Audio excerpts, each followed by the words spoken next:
கடகம் புனர்பூசம் 4ஆம் பாதம் பூசம் ஆயில்யம் வரைக்கும் கிரகநிலை ராசியில் குரு, தனவாக்கு குடும்பஸ்தானத்தில் கேது, சுகஸ்தானத்தில் புதன், பஞ்சமபூர்வ புண்ணியஸ்தானத்தில் சூரியன், செவ்வாய் சுக்கிரன், அஷ்டமஸ்தானத்தில் சனி ராகு என கிரகநிலைகள் உள்ளன.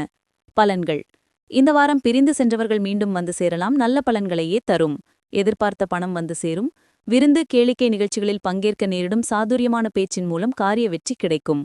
உடல்நலக் கோளாறு அகலும். தொழில் வியாபாரத்தில் ஈடுபட்டிருப்பவர்களுக்கு கடன் பிரச்சினைகள் தீரும். போட்டிகள் குறையும். நீண்ட நாட்களாக இழுபறியாக இருந்தவை நல்லபடியாக முடியும். உத்தியோகத்தில் இருப்பவர்கள் சில விஷயங்களை தவறாக புரிந்து கொண்டு சங்கடப்பட வேண்டியிருக்கும். வாக்குவன்மையால் நன்மை ஏற்படும். குடும்பத்திலிருந்த குழப்பங்கள் தீரும். கணவன் மனைவிக்கிடையிலிருந்த இடைவெளி குறையும். மறைமுக எதிர்ப்புகள் நீங்கும். பிள்ளைகளிடம் அன்பு அதிகரிக்கும். பெண்களுக்கு பணவரத்து திருப்தி தரும். கலைத்துறையினர் வெளியூர் பயணம் செல்ல நேரிடலாம். சக தோழர்களுடன் சுமூகமாக பேசி பழகுவது நல்லது. மாணவர்களுக்கு விளையாட்டில் ஆர்வம் உண்டாகும். பாடங்களை கவனமாக படிப்பது முன்னேற்றத்துக்கு உதவும். புனர்பூசம் 4ஆம் பாதம். இந்த வாரம் உத்தியோகஸ்தர்கள் தங்கள் பணிகளில் மட்டும் கவனம் செலுத்துவது வீண் பிரச்சினைகளை தவிர்க்க உதவும். எதிர்பார்க்கும் உயர்வுகள் சில தடைகளுக்கு பின் அமையும். கலைஞர்கள் எதிர்பார்த்து கதாபாத்திரங்களுக்கான வாய்ப்பினை பெறுவார்கள். பூசம்.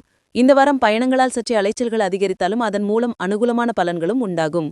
அரசியல்வாதிகள் மேடை பேச்சுகளில் நிதானத்தை கடைபிடிப்பது, மக்களுக்கு கொடுத்த வாக்குறுதிகளை காப்பாற்றுவது உத்தமம். ஆயில்யம். இந்த வாரம் மாணவர்கள் அதிக அக்கறையோடு படித்தால் எதிர்பார்த்த மதிப்பெண்களை பெற்று வாழ்வில் உயர்வினை அடைய முடியும். உடல் ஆரோக்கியத்தில் பாதிப்புகள் ஏற்படக்கூடிய காலம் என்பதால் ஆரோக்கிய விஷயங்களில் மிகவும் கவனமுடன் செயல்படுவது நல்லது. பரிகாரம். ஆஞ்சநேயரை வழிபட மனோதைரியம் கூடும்.